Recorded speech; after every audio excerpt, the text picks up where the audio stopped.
Welcome back, Guardians, to another TDT video. I'm your humble host, Meesum777. I am joined here today with my lovely host, co-host, I guess in this case, Scapegoat. Say hello, everybody. Hello, y'all. So what we're going to be doing today is, you guys have seen these before, this is our Dear Bungies. Essentially what we do, if you're not familiar with what we do with these, essentially we address Bungie themselves, we take a look at the latest TWAB and give them our feedback, you know, whether it be positive, whether it be negative, and just generally get a conversation going. Hopefully maybe they see some of this feedback and maybe learn from it. They've definitely done that in the past, so maybe they'll surprise us sometime in the future. This will not be a rereading of the TWAB, something I think I should point out early. Some people think that this is a TWAB reading. It's not. That's Across's job. Go check that out. I'll leave a link to the TWAB in the description down below if you want to see that. So let's just briefly go over some of the stuff that was in it, just give you a brief summary, and then we're going to talk about some specific points that we think that maybe should be brought up. So first and foremost, Grandmasters are out right now, which is absolutely fantastic for the people who are doing PvE and are getting a little bit burnt out on Battlegrounds. We talked about this in the last Dear Bungie as well. Nothing really new here to really talk about. Iron Banner's back. Again, fantastic, great. Eyes of Tomorrow was interestingly apparently bugged.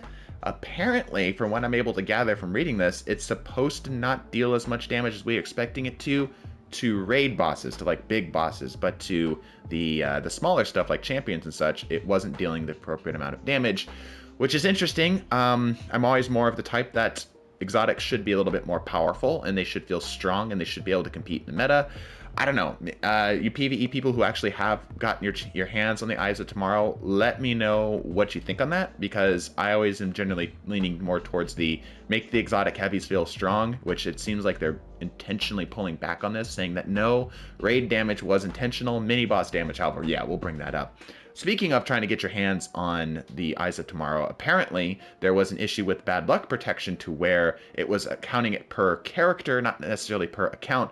So that means that the 30 or so raids that you've done within the last week, desperately trying to get your hands on it, doing it on every single character, and it just wasn't ended up working out, was because there was a bug on that Bungie side. So it'll be retrospective, so you should be able to get that essentially as soon as you load in to a raid again, you give it a shot. If you've been doing it recently, the chances have been accumulative, so you should be able to get it. Scape, I know you and I don't do very many raids, but this is just generally good news, yeah? Yeah, I would say so, especially for people that are trying to get that rocket launcher, like, especially. You'll get a better chance of getting it at this point instead of having to switch between multiple different characters and still not have any more of a chance of from what I heard, pity prospered. Yeah, from what I heard, it was like resetting it. Like it was actually like a bad thing to do it on multiple characters. So the people who actually end up actually just getting it on their first try or have been getting it either were only running one character or got incredibly lucky. One of the things that's interesting is that they talk about something that I think probably a lot of you probably glossed over, was the fact that Bungie intentionally pretty much said, hey, we want people to come back every week. We don't want people to sit and grind for an extended period of time, which is interesting that Bungie's obviously intentionally designing it this way, instead of trying to make it to where something you can just kind of pound out and go for. Just a small little note here and there. Another thing that's very small to bring up in the TWAB is the fact that there is apparently some type of community discussion as to what would win in a fight, essentially Fight Club, but for PvE enemies. Personally, I don't know about you, but personally, Fallen Captains, just generic Fallen Captains, are the most annoying thing on the planet because they teleport everywhere, so my money's on them every single time. I know here we were talking about the Wyvern, which they spelled wrong, and the Fallen, I should say the Taken Captain. What team are you on, Scape? Are you Wyvern or are you Taken Captain? I honestly might say Wyvern because those bitches are annoying. They can be a bit more tanky despite not having like shields or something, and they have a surprising manner of totally charging at your face. Just expose your crit spot. That's all I'm gonna say. Just do me a favor. Expose your crit spot. It's not too much to ask. It's just like, it's the polite thing to do. That's how every fight works. Freaking Wyverns, I hate them. Another thing here, Arbalest did end up getting its aim assist nerfed. So if you see significantly less Arbalest in the Trials of Osiris, which we are going to talk about here in just a bit, that's why the aim assist was previously to where you could aim at somebody's toe and would happen to hit them in the forehead. So now it should be much less difficult and annoying to fight against, which is great because Arbalest has felt like a very long time as very much a Cinnamon Toast Crunch weapon. Not feeling very good to you. Cinnamon Toast Crunch. Yeah, you never heard that one before? Yeah, hopefully this shouldn't be much of an issue anymore, because it was very annoying to come up against a team and have them slowly convert to Arbalest as it started to get worse, like they started to lose a little bit more, so anyway. Yeah, you had some people just totally switch to it when you guys Yep, were we on had a that win team. streak against them. Yeah, it was on Radiant Cliffs. We had a team go start off with like sidearms and shotguns and snipers, and then by the end of it, it was 3 Arbalest, which was a lot of fun to play. Let me tell you, it was so much fun to play. Let me tell you what, you Bastion fanboys, enjoy it while you can.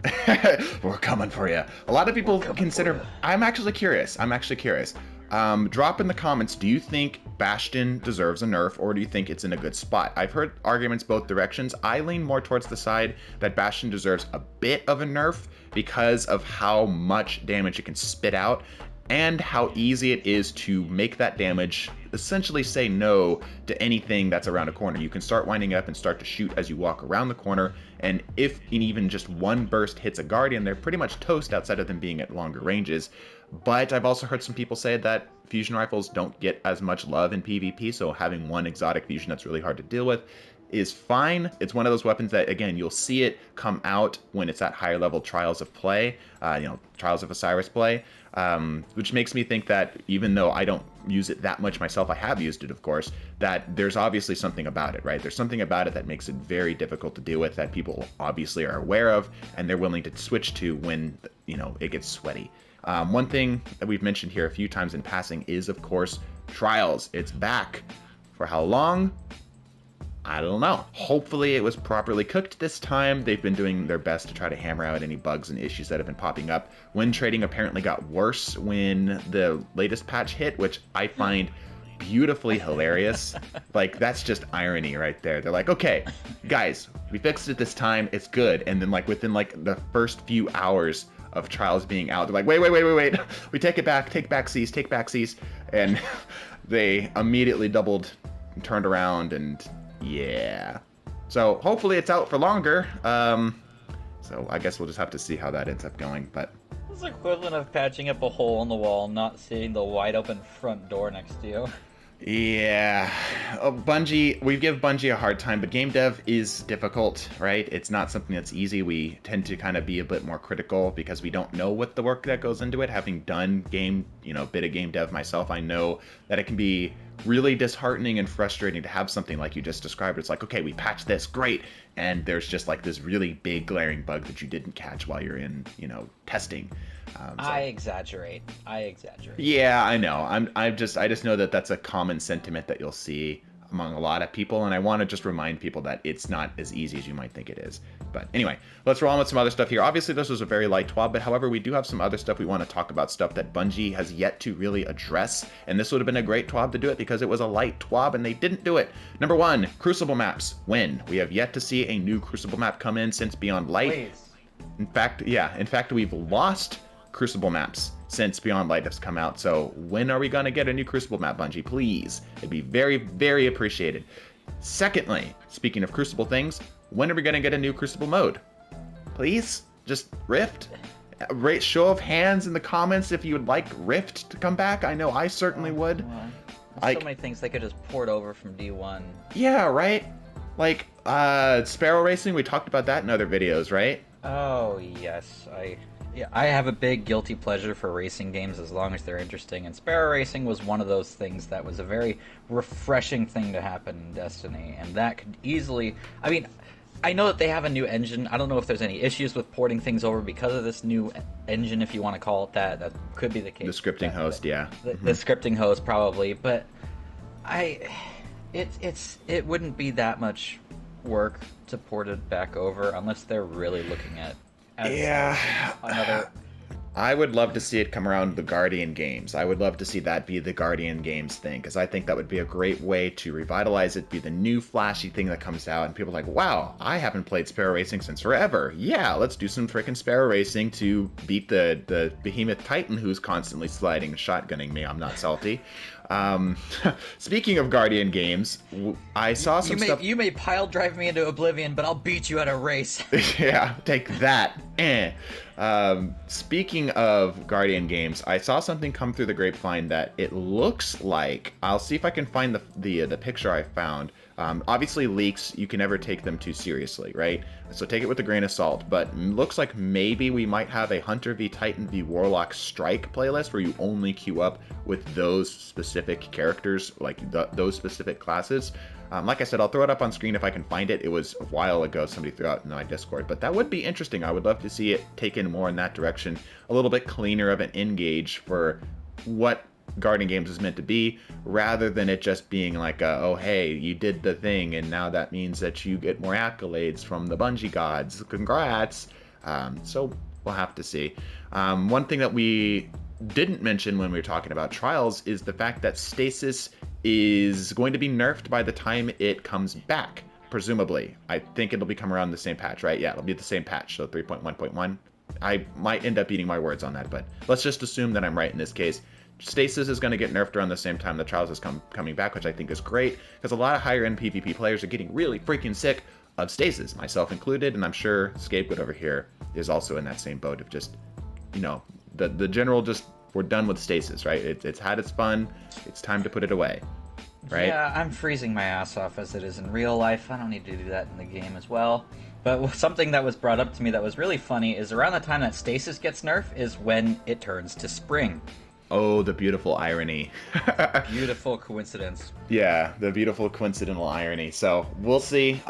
We still have to obviously get our hands on the new Stasis Nerfs to see if it's enough. As right now, you know, we just can see the numbers and it looks pretty good from what we're seeing here. But, you know, time will tell if that's actually the case. They removed 12 mans, which I'm still thinking that they're going to bring that back as its own separate thing. I'm thinking that they looked at the community and went, hey, people really like this.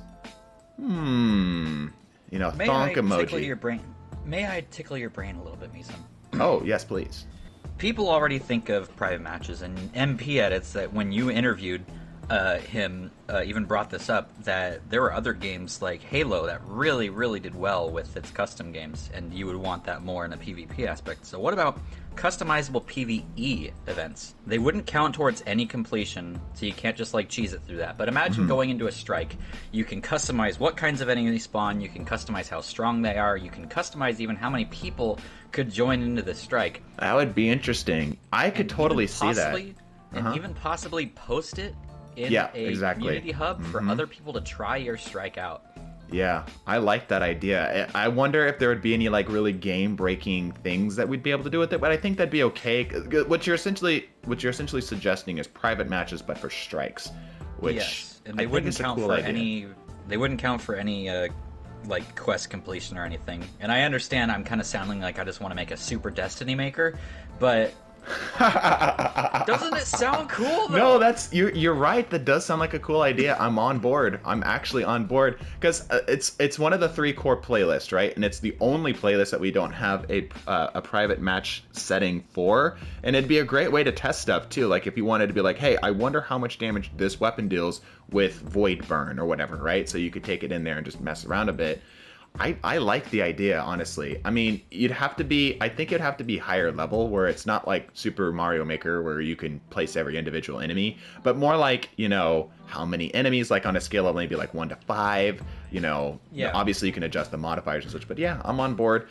I just think in general, I think this is just a bit of wishful thinking, which we tend to do from time to time here on the channel, but I think that this is the kind of thing that we're really looking for right now.